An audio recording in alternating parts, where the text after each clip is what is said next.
Después subió al monte y llamó así a los que él quiso, y vinieron a él, y estableció a 12 para que estuviesen con él y para enviarlos a predicar, y que tuviesen autoridad para sanar enfermedades y para echar fuera demonios. Hagamos una oración.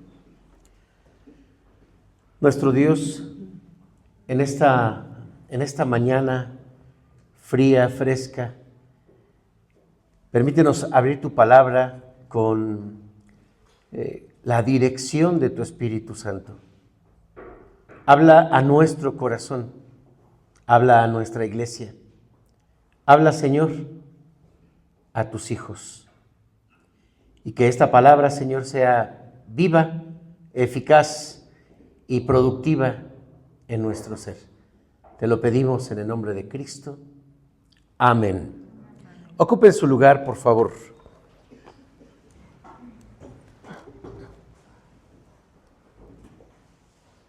Hay dos grandes verdades que podemos mencionar acerca de la iglesia cristiana. Podríamos decir una buena y una mala. ¿Cuál quieren primero?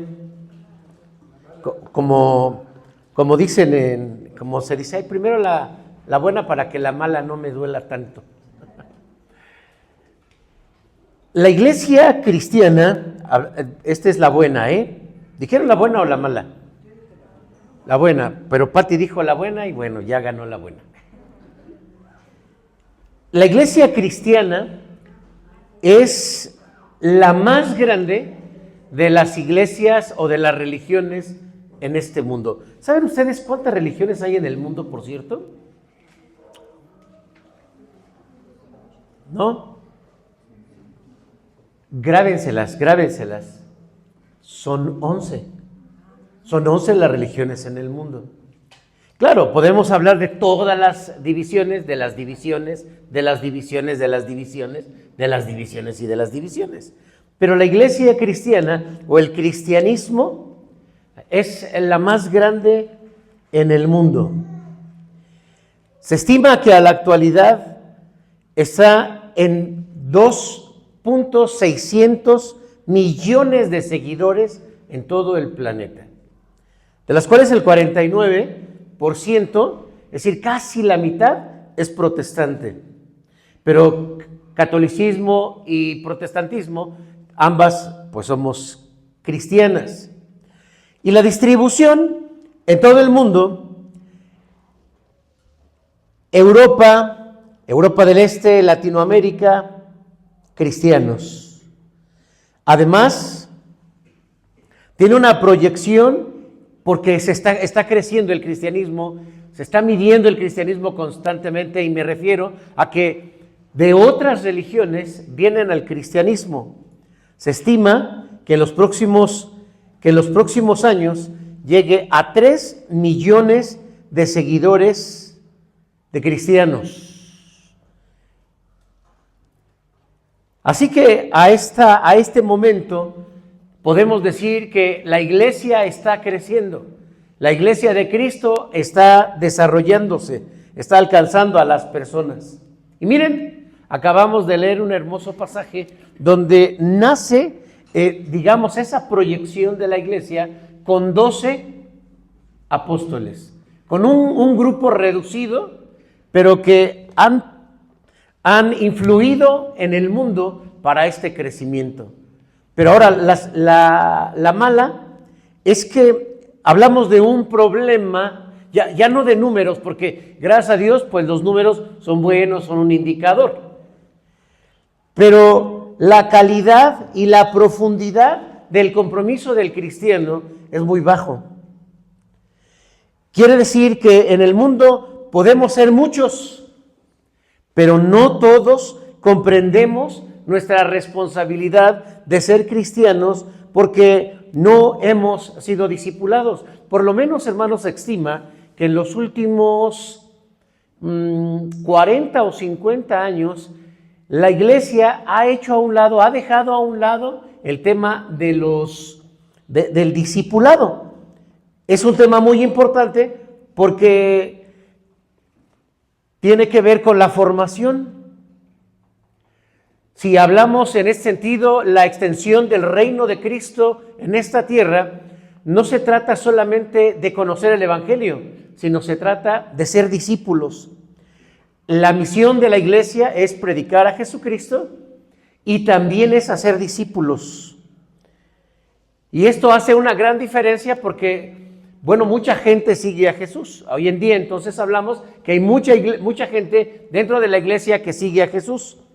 Pero también los números nos pueden asustar, porque se cree que solamente el 25%, en algunos casos, en otros menos, el 25% de la membresía realmente está comprometida. No con la iglesia, no con el hombre, no con el pastor, no con una estructura, ni con una denominación, sino con Dios. Jesús también estuvo rodeado de multitudes. Si leemos los versículos anteriores, en el versículo 7, cuando dice que Jesús se retiró al mar con sus discípulos y le siguió grande multitud. Y esa multitud provenía de Galilea, de Judea, de Jerusalén, de Idumea y del otro lado del Jordán y de los alrededores de Tiro y de Sidón. Y cuando oyeron cuán grandes cosas hacía, grandes multitudes vinieron a él.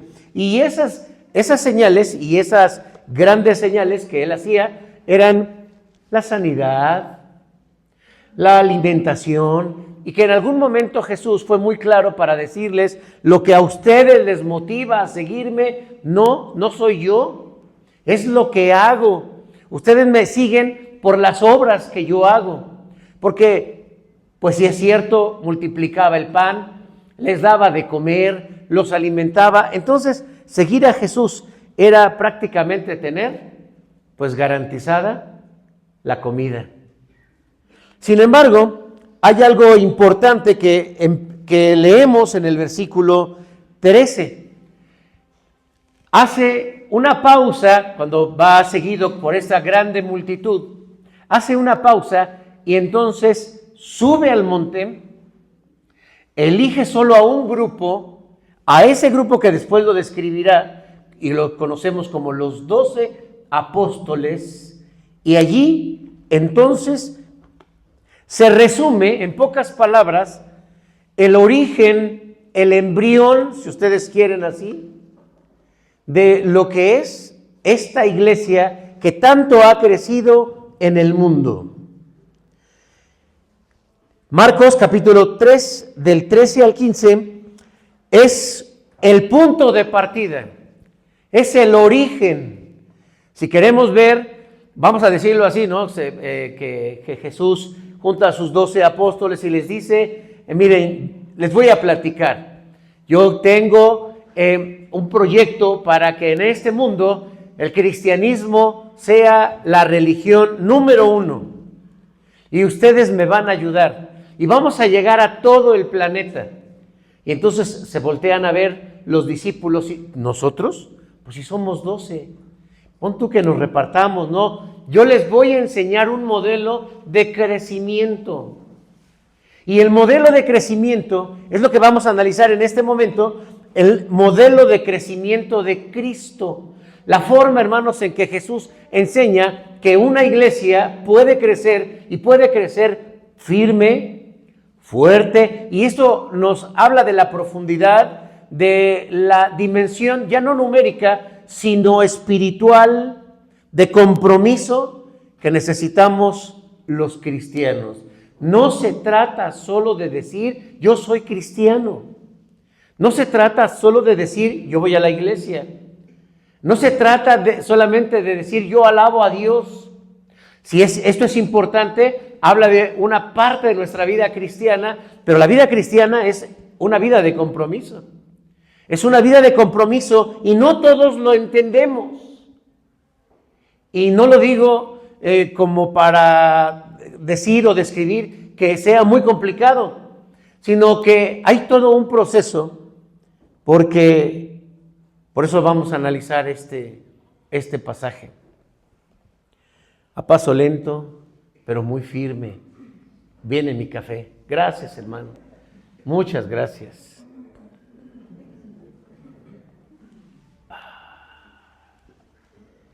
Ya te extrañaba, hermano.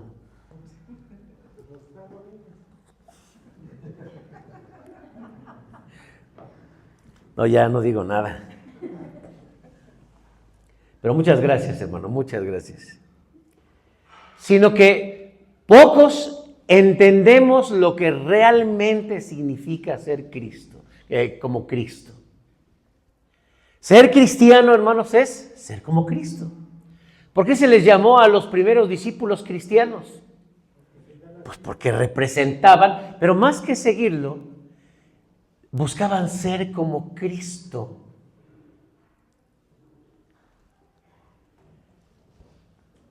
Doce hombres que formaron el grupo, que formaron ese pequeño equipo de trabajo con visión, pero también con autotrabajo, porque hay mucho cambio en ellos. ¿Qué características tenían estos 12 hombres? Bueno, pues ¿qué era Pedro? Pescador. ¿Qué era Juan?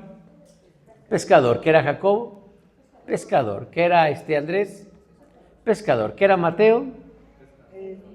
No, ya. Ese no era pescador, ese era cobrador de impuestos. Exactamente. O sea, cada uno tenía, pero ¿por qué fueron elegidas estas personas? ¿Qué características tenían? ¿Qué agradó a Cristo cuando los vio para que le motivara y dijera, sígueme? Hermanos, ahora que estamos comenzando este proyecto de una iglesia con propósito y de una vida con propósito, tenemos que pensar también en un modelo bíblico que nos ayude a profundizar. Porque si bien es cierto, tenemos metas numéricas, pero ¿qué preferimos? ¿Números o calidad? Ok, vamos por las dos cosas, por supuesto. Uno dice, sí, la calidad es importante, los números son importantes, ambos. Pero necesitamos, hermanos, este modelo, y quiero hablarles de este modelo porque como iglesia vamos a llevar a cabo este modelo. Vamos a comenzar un proyecto, hermanos, que se llama Proyecto de Discipulado y Crecimiento. Y es que la vida cristiana debe resumirse en estos dos principios, en el desarrollo del discipulado y en el crecimiento. ¿Por qué, hermanos? Porque necesitamos aprender la vida cristiana. Sí, yo veo mucha motivación cuando se dice vamos a predicar, vamos a hacer esto, vamos a invitar a las personas a que conozcan de Jesús. Sí, pero hace falta la parte del discipulado. Y la mayoría de las iglesias no tenemos un programa de discipulado. A lo mejor tenemos catecúmenos para que la gente pues tenga un curso básico y ya tome la decisión y se bautice. Pero no tenemos un modelo de discipulado, pero lo vamos a implementar en esta iglesia y en este tiempo. Pero lo que quiero, hermanos, también es que reflexionemos que este modelo que vamos a presentar en la iglesia y en el que vamos a participar, no es un modelo que solo se le ocurre a José Luis Cepeda o que se le ocurre a Rick Warren o que se le ocurre a alguien en particular. Es el modelo de Cristo. Si queremos que una persona crezca, si queremos que alguien se desarrolle realmente e integralmente, tenemos que pensar en el discipulado. Yo creo que como iglesia podemos quejarnos de la tibieza de muchos creyentes, la inconstancia de muchos creyentes, la indefinición de algunos creyentes que viven en confusión, pero la realidad es que la iglesia tiene esa responsabilidad que asumir, hay que aceptar esa culpa. ¿Por qué, hermanos? Porque no hemos puesto atención en el discipulado. Y es que lo ideal sería que si nosotros seguimos a Cristo, pues sigamos a Cristo y seamos como Cristo, pero viene otra persona y aprenderá de nosotros, como dijo Pablo, aprended de mí, porque también él aprendía de Cristo, y es como una secuencia. Pero a veces no asumimos la responsabilidad de que los nuevos creyentes se parezcan a nosotros o porque no creemos que puedan alcanzar el nivel que nosotros creemos tener, o porque simplemente no lo tomamos en cuenta. Las dos cosas son importantes.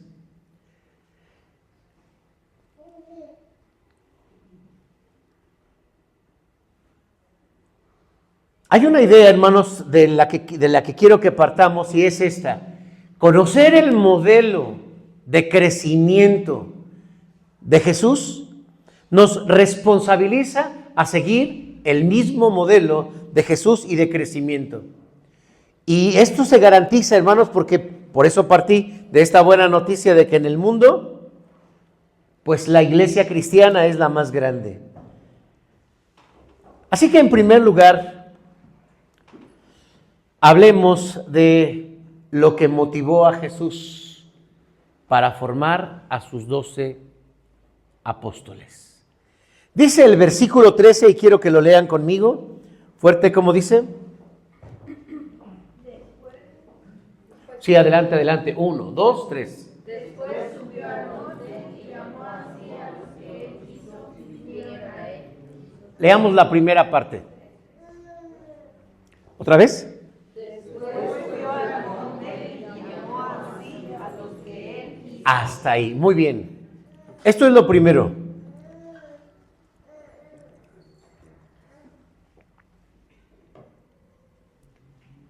Para nosotros es muy importante hablar de la doctrina de la soberanía.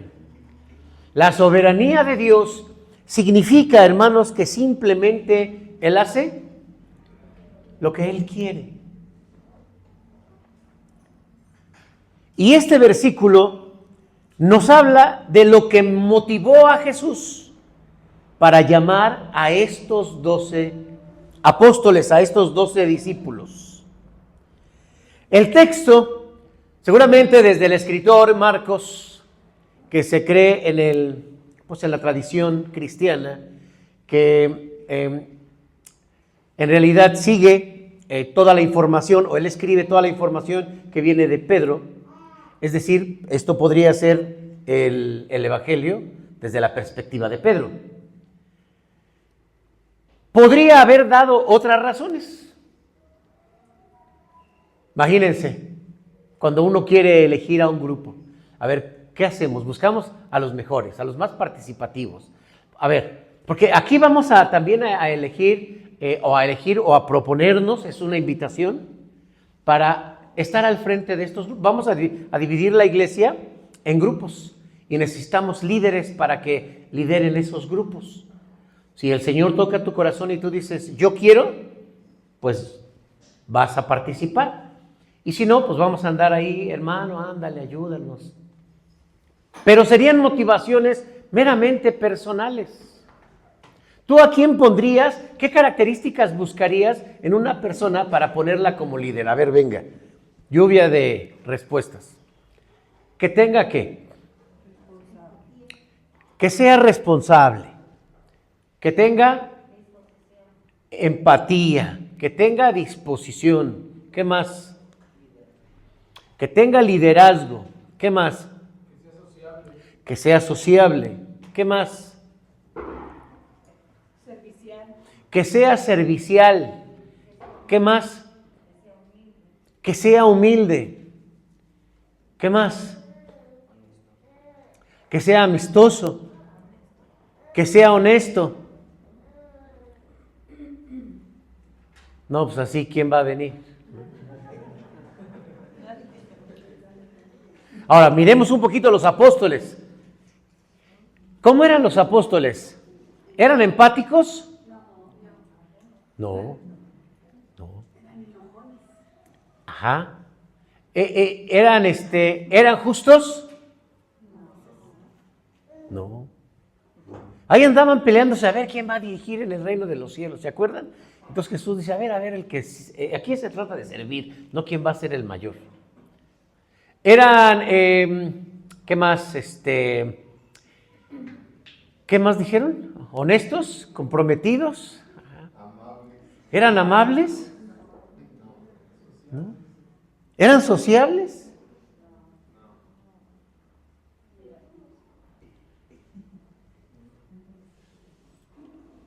no eran los más capaces, a lo mejor trabajadores, no eran los más capaces, no eran los más preparados, tampoco eran los más influyentes. A mí me queda muy claro, hermanos, que los ojos del ser humano y los criterios del ser humano se equivocan. Incluso cuando se trata de poner a alguien al frente, vamos a poner a este al frente. Y hermanos, luego sale con que dice su mamá que siempre no. Incluso cuando se llega en recursos humanos a buscar algún perfil para que pueda estar al frente de algún cargo, ¿qué creen? Hay mucha equivocación. Hay mucha equivocación. Porque el hombre se equivoca. Porque tal vez no sabe cómo ver, qué buscar. Pero lo que nos dice la Biblia, hermanos, es que no es del hombre. ¿Qué me habré yo ya ganado? Porque yo ya estudié, ya me titulé. ¿Y qué me habré ganado con esto? A los ojos de Dios no se trata del hombre. A los ojos de Dios se trata de que Él llama a quien Él quiere. He visto, hermanos, personas que están a punto de que ya tengo en la bolsa este cargo, ya tengo en la bolsa este lugar, ya tengo lugar en la bolsa este cargo. Y dice el dicho que del plato a la boca se cae la sopa.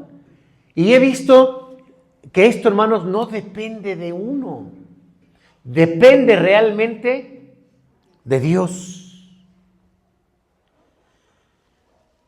Y yo creo, hermanos, que quienes van a liderar estos grupos va a ser quien Dios quiera, a quien Dios llame. Y esto, hermanos, nos da confianza, porque si hoy estamos aquí y si de una o de otra manera le estamos sirviendo a Dios, no es porque nosotros querramos, no es porque seamos los mejores, sino porque es lo que Dios quiere. Y si es lo que Dios quiere, gloria a Dios. Gloria a Dios, porque esta iglesia no está dirigida por nosotros como hombres, está dirigida por Dios. Así que el discipulado de la iglesia, el crecimiento de la iglesia, comienza con la soberanía de Dios. No es un programa humano, no es un llamado del hombre, es Dios. La Biblia lo dice claramente, no depende del que quiere, tampoco depende del que corre, es de quien Dios tiene misericordia. Aquí, hermanos, el verbo que se utiliza en el griego, cuando dice y llamó, el carácter de este versículo, de esta palabra, implica una acción muy deliberada, muy personal. Es decir, no hace una invitación así débil. Vengan, ¿quién quiere venir? Sería como un llamado. Así que fue muy claro, ven. Cuando el Señor llama a Pedro, cuando llama a Andrés, cuando llama a Jacobo, cuando llama a Mateo, simplemente les dice, ven, sígueme. Con esa claridad. Porque, hermanos, hay una respuesta que nos recuerda que en los 5 puntos calvinistas hay una doctrina que tiene que ver con la respuesta. Es el llamamiento eficaz. ¿Qué dice la doctrina del llamamiento eficaz? Que cuando Cristo te llama, que cuando Dios te toca, nadie le puede decir no. No. Nadie puede rechazar a Cristo porque no es el hombre el que está o el que tiene esa atribución. Hay una respuesta, porque ahora sí leamos la segunda parte del versículo. Entonces dice, y vinieron a Él. El llamado de Cristo, hermanos, siempre tiene una respuesta. El mérito es de Cristo. es del llamado. En otro momento lo dijo con tristeza en el Evangelio de Juan, y no queréis venir a mí para que tengáis vida. ¿Sí? Porque no hay una motivación que nazca del ser humano para buscar a Dios. La Biblia claramente dice que los pensamientos del hombre y su corazón se inclinan solo de continuo al mal. Pero no puede haber entonces un discipulado si no hay obediencia. No hay una formación si tampoco hay un acercamiento. El discipulado, hermanos, no comienza con lo que hacemos por la iglesia o lo que hacemos por Cristo, sino cuando respondemos al llamado. Esto hace una gran diferencia porque si yo vengo como que, yo voy a apoyar, yo voy a esto, pero venimos con nuestras condiciones, pero cuando nos llama el Señor, venimos bajo sus condiciones. Al comenzar, hermanos, nuestro proyecto como iglesia, hemos de respondernos a estas tres preguntas. Número 1, pues ¿a qué nos está llamando el Señor? ¿Solo a ser una iglesia aquí en Isla Cozumel número 55? ¿A qué nos llama la iglesia solamente de ser parte de una estructura denominacional? ¿A qué nos llama? Nos ha llamado a predicar y a ser discípulos. Pero la segunda pregunta sería, ¿a quién está llamando el Señor? Yo podría decir, en primer lugar, tenemos una gran responsabilidad del consistorio. Después tenemos una gran responsabilidad, a lo mejor los más viejos en la fe, los que ya tenemos la barba, ya estamos rucos en la fe, ya canosos en la fe cristiana, obviamente, que nos la sabemos todas, o eso decimos. Pero hermanos, en realidad, ¿a quién está llamando el Señor? A los que Él quiere. A mí no me va a sorprender que de pronto alguien que no ha figurado, que no ha participado, sea tocado por el Señor y que diga, yo quiero, yo sí quiero, hermano, yo quiero participar. El Señor me está moviendo a participar. Y la tercera, ¿quién está dispuesto a venir a Él? No solo asistir a los cultos, porque en cierta manera, hermanos, como dije hace un momento, si esa es una parte básica, tenemos que ir más allá. Necesitamos ser muy intencionales en lo que queremos. Y si queremos crecer, hay algo todavía previo. El crecimiento será una respuesta muy secundaria. Necesitamos nosotros hacer nuestra misión, predicar el Evangelio y hacer discípulos. En segundo lugar, hablemos de los 12 así rápidamente, porque es interesante la numerología judía. ¿Sabían que los números, que existe la numerología?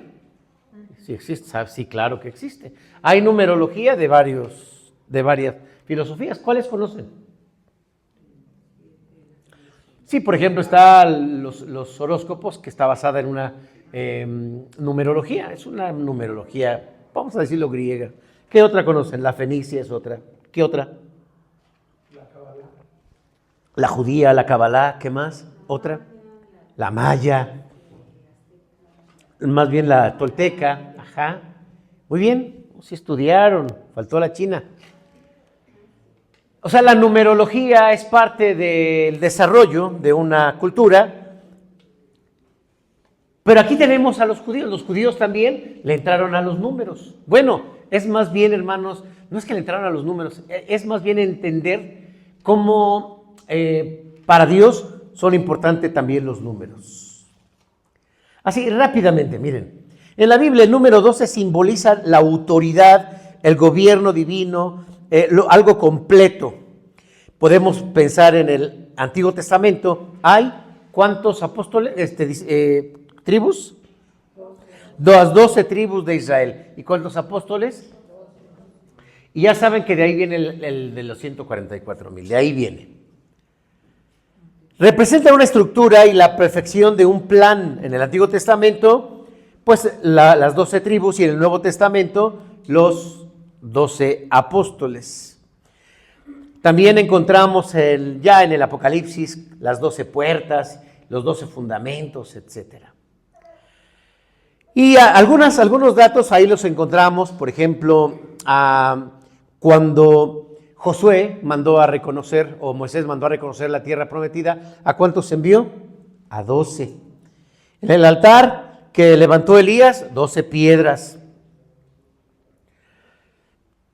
Cuando Jesús multiplicó el pan, dice que recogieron del sobrante 12 cestas.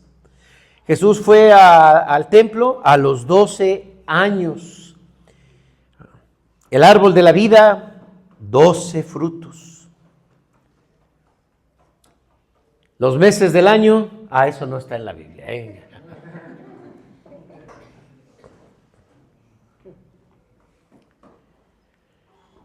Pero también parece, hermanos, que es como la idea de una semilla, porque las 12 tribus, 12 hijos de Jacob, pues se pobló así dice la Biblia, como las estrellas y como la arena del mar, incontables. Y obviamente sigue creciendo. Pero de los 12 apóstoles, también la iglesia sigue creciendo. La iglesia sigue avanzando. Cristo, hermanos, se está salvando, está recuperando a su creación. Y el número 12 es un número, pues, muy simbólico. Bueno, a lo mejor en nuestros días no se habla mucho acerca de la numerología porque pues otros la han popularizado, pero está en la Biblia. Estableció. Se implica, hermanos, un propósito permanente, no algo temporal. Estableció. Es una estructura revelada, pero también duradera. ¿Por qué no 100? ¿Por qué 12? Bueno, porque también hay algo detrás de estos 12. Hermanos, es la multiplicación y es el crecimiento.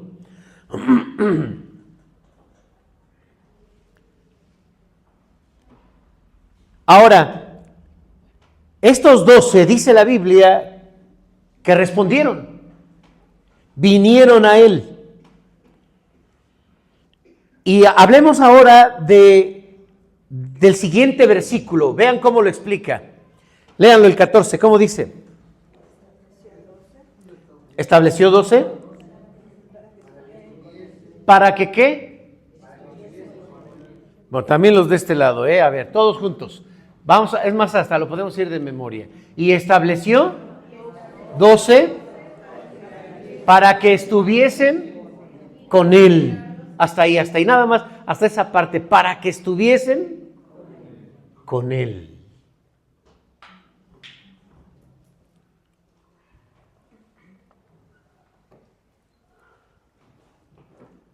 La prioridad, hermanos, está en la relación. Dice este versículo que los llamó para que estuviesen con Él. Sabemos que entraban, salían con Él, comían con Él, ayunaban con Él, todo era con Él. Antes de predicar, obviamente, antes de sanar, antes de que tuviesen esa autoridad, les dice, primero tienen que estar conmigo. O sea, los llamó para que estuviesen con Él. Ni siquiera dice para darles un curso, tampoco dice para organizar, ya esto, ya estamos todos listos. Ni siquiera dijo este tipo de cosas. Les dijo, lo primero es que tienen que estar conmigo.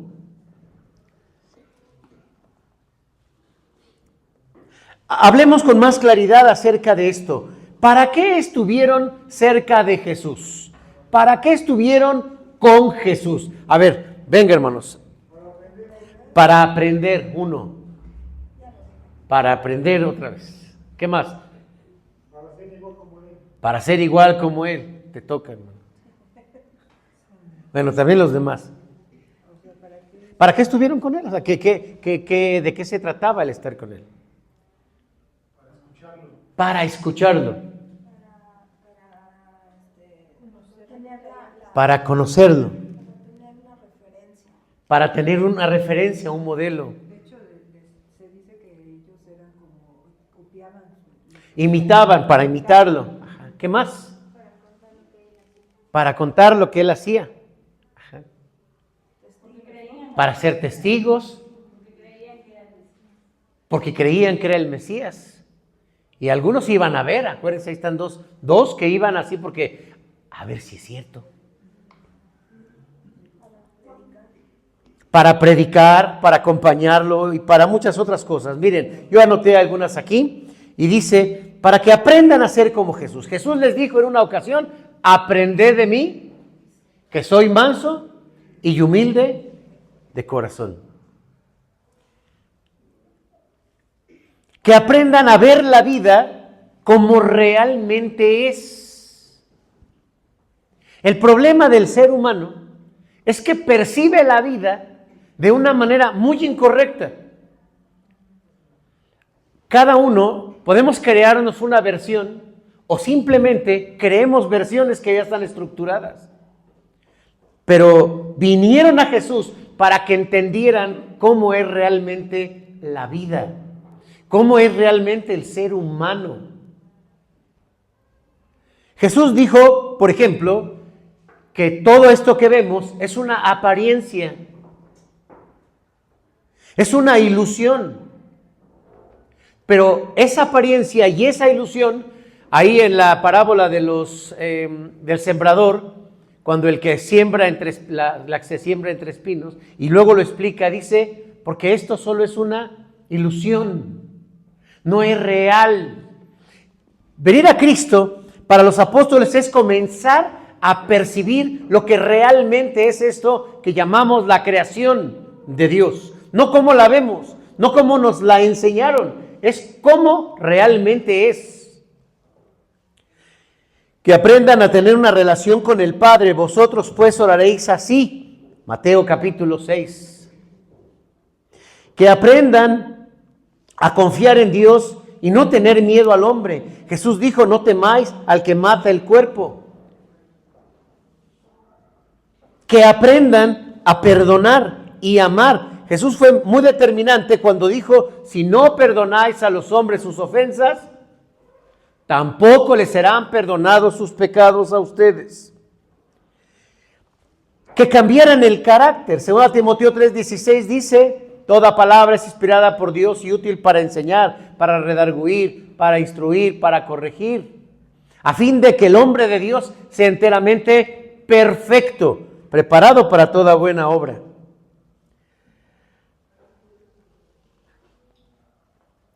No todo, entonces, el que sirve es un discípulo. No todo el que predica está realmente con Jesús.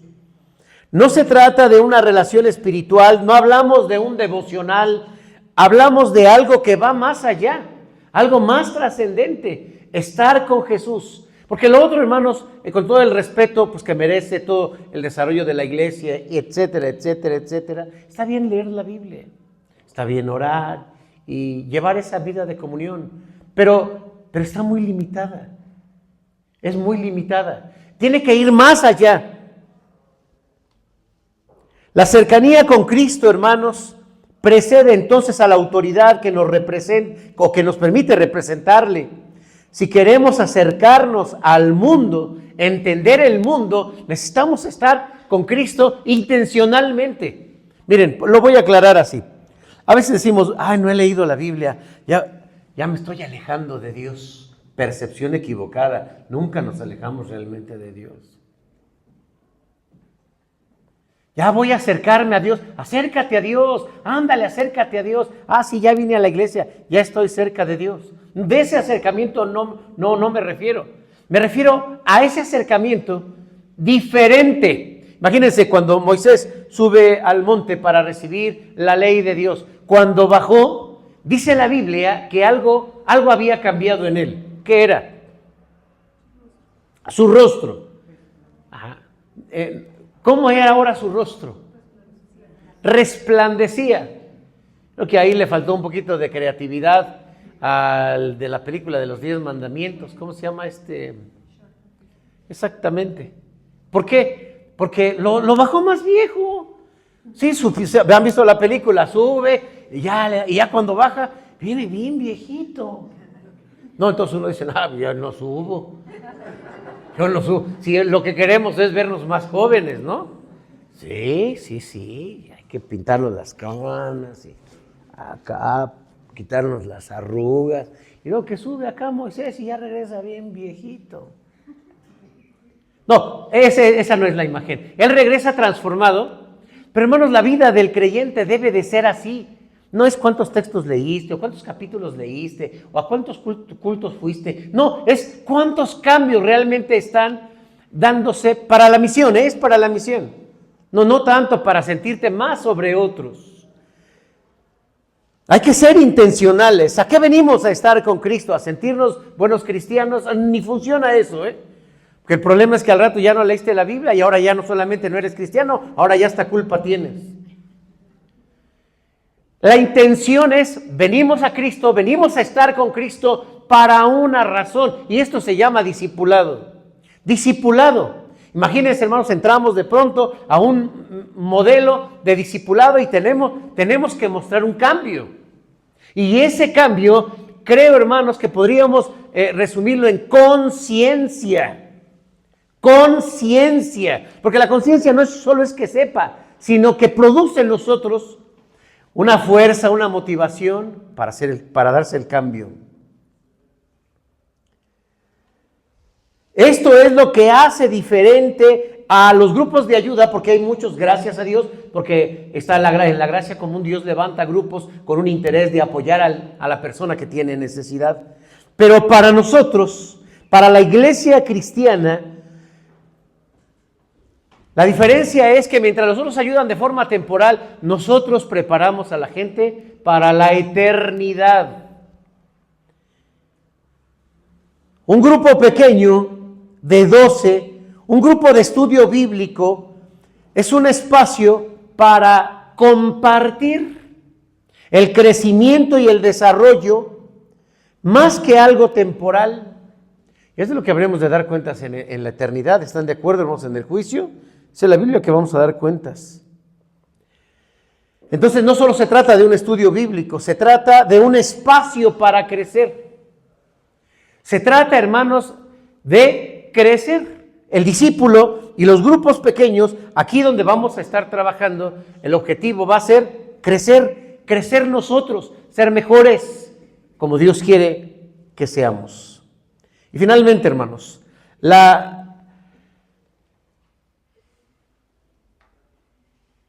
consecuencia de estar con Jesús, ese estar con rojo, con mayúsculas, sombreado y remarcado, es para una misión.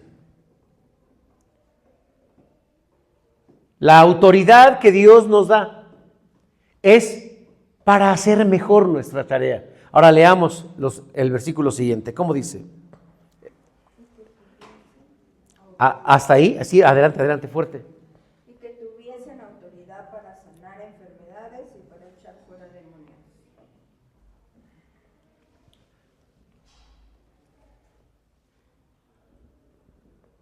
¿Qué vemos aquí? Sí es una autoridad, pero veamos para qué. Para sanar y para echar fuera demonios.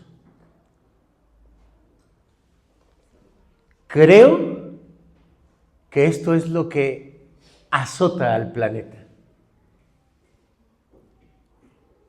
La enfermedad,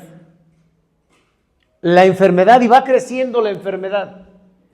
Por lo menos hace 20 años se hablaba en México de 2,000 enfermedades que no tienen nombre y siguen creciendo. Y los medicamentos siguen creciendo.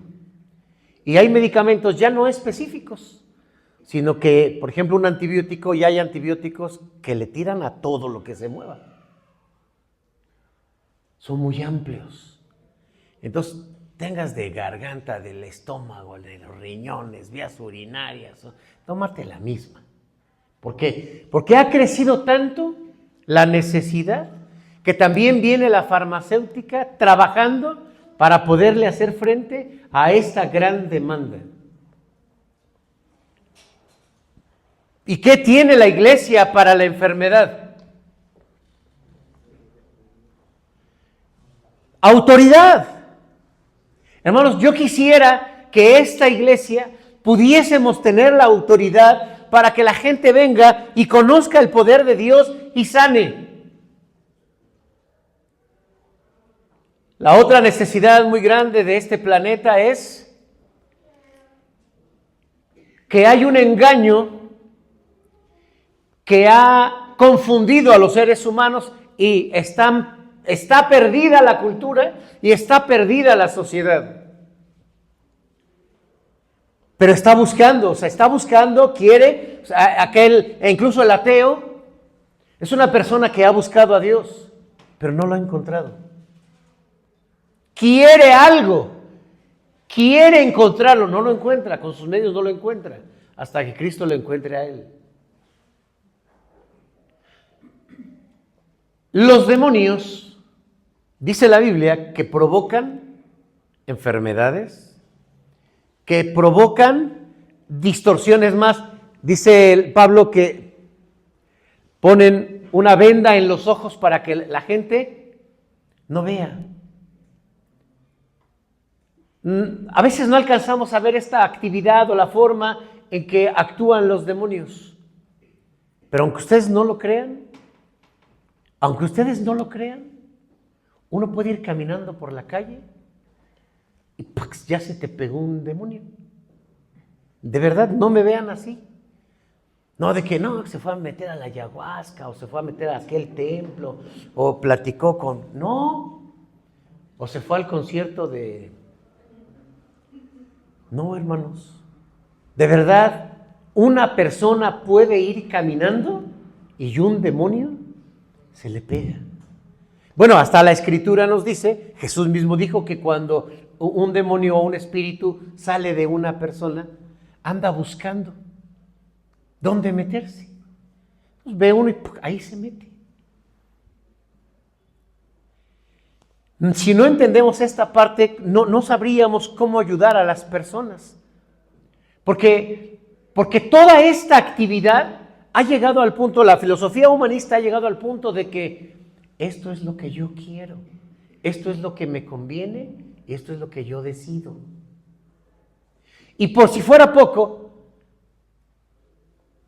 organizaciones mundiales, derechos humanos, nuestra propia ley en México legisla la voluntad individual. De tal manera de que decirle a una persona o ayudar a una persona es así como, déjame con mis demonios. Dale pues.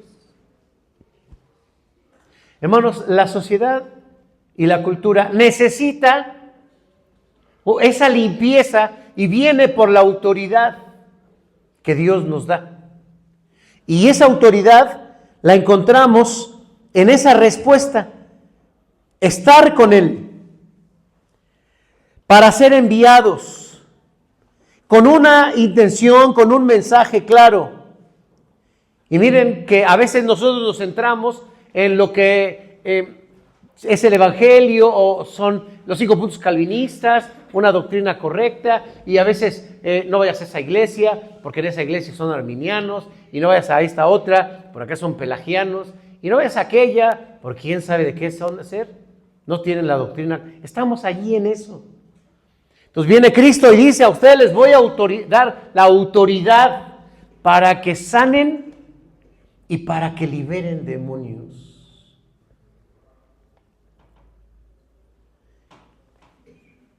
Hay personas que pueden predicar, hay personas que pueden enseñar y no tener la autoridad. Recordemos aquellas palabras de Jesús: en aquel día me dirán, Señor, Señor, sálvanos, porque en tu nombre predicamos. Yo no los conozco. Como dijera también en el Antiguo Testamento acerca de los profetas en Jeremías, yo no los envié. Recordemos a Simón el Mago, que quería autoridad, pero no había estado con Cristo. Cuando vio que los apóstoles tenían el poder y él quería esa autoridad, esa unción, O sea, porque así dice que había un mago, ¿no? ¿Se acuerdan de aquel mago? Allá estaba. Y ese mago, tenía ganas, le gustaba lo espiritual, pero no conocía el evangelio. Y entonces de lo que había tenido, pues lo tomó y de eso vivía. Quería ayudar a la gente. Pero cuando ve que los apóstoles ponían las manos y venía el Espíritu Santo, la gente sanaba y se liberaba, la autoridad, se liberaban las personas.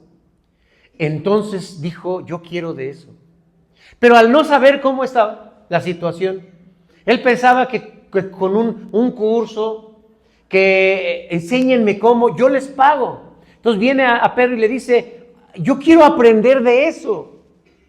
Yo quiero, en lugar de decir cómo le hago, sino les dice, ¿cuánto? Sacó su billetera, puros de $1,000 traía, dólares. Y si no, sacaba la tarjeta. A ver, ¿cuánto cuesta? ¿Cuánto cuesta esto? Yo lo quiero. Pedro fue muy duro, pero muy contundente cuando le dijo, no, estás tú en oscuridad. Estás en oscuridad. Pues seguramente, aunque ya no nos narra, me gustaría este final, porque ya no se narra, me gusta este final. Pues si estoy en oscuridad, ayúdenme. Ayúdenme, yo quiero de eso. No es que necesitas venir a Cristo, pues me vengo a Cristo. Es que necesitas hacerte discípulo, me hago discípulo. Yo quiero ayudar. Y que este mago ya cambie su currículum y ya no sea ese el mago, ahora es el pastor de los samaritanos. Un pastor transformado, así ya en su experiencia, él pasando a los hermanos, contando su testimonio. No, yo hacía magia. Algunas sí, algunas no, pero yo hacía magia. Pero cuando conocí a Cristo, mi vida cambió. Porque lo que en esta vida realmente importa, hermanos, es esa autoridad de Dios. Y créanme, hermanos, al estar con Cristo, Él nos ha dado esta autoridad a ustedes y a mí y a todos los que creemos en Cristo. Porque también dice en Marcos 16:15 que hay señales a los que creen en mi nombre. Pondrán su mano sobre los enfermos y sanarán. Harán los demonios, tomarán cosas mortíferas y no les hará daño. Hermanos, hay una autoridad que la iglesia no está tomando y creo que debemos tomarla. Porque más que una autoridad, y no lo minimizo, es una responsabilidad. Una responsabilidad que como iglesia, hermanos, debemos hacer. La autoridad espiritual no es algo que se delega, es formación, es discipulado. Jesús da autoridad a quien han sido llamados, formados y enviados. Una iglesia, hermanos, que no tiene discipulado puede crecer, pero solo va a producir creyentes vulnerables. Una iglesia con discipulado forma hombres y forma mujeres con discernimiento, con firmeza, con conciencia y con poder espiritual. Y eso, hermanos, es lo que debemos ser nosotros. Pongámonos de pie.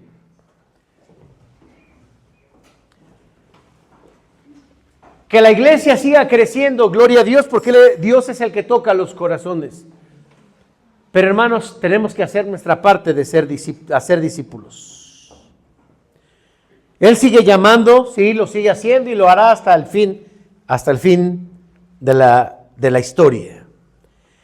Dios nos sigue llamando, hermanos, para formar este modelo. Y quiero decirles algo, las iglesias que han tomado este modelo son iglesias que crecen. Y que crecen en profundidad. Es tiempo, hermanos, de hacer discípulos. Es tiempo de que abras tu corazón. Es tiempo de que abras tu vida. Es tiempo de que abras tu casa. Es tiempo de que pongas tus ministerios a los pies de Cristo. Es tiempo de que vivamos el modelo de Jesús. Porque cuando la iglesia forma discípulos como Jesús, el reino de Cristo avanza con poder, claridad y fruto duradero. Y a eso fuimos llamados. Amado Padre, gracias por dejarnos ver tras la cortina lo que Jesucristo hizo con sus discípulos. Hoy que tú nos has llamado, también, Señor, nos has dado un modelo que no hemos seguido, pero que ahora, Señor, has puesto en nuestro corazón a hacerlo. Que nuestro crecimiento no solo sea numérico, sino que el crecimiento sea profundo. Sí, con conocimiento, pero, Señor, también con esa transformación que viene de ti. Te pido por cada uno de los hermanos de esta iglesia, que tú nos guíes, Señor, y nos uses con tu Santo Espíritu. El llamado ya lo has hecho, nos lo estás haciendo. Tienes algo para nosotros. Ayúdanos a tomarlo. Danos esa fuerza. Te lo rogamos, amado Padre, en nombre de Jesús. Amén.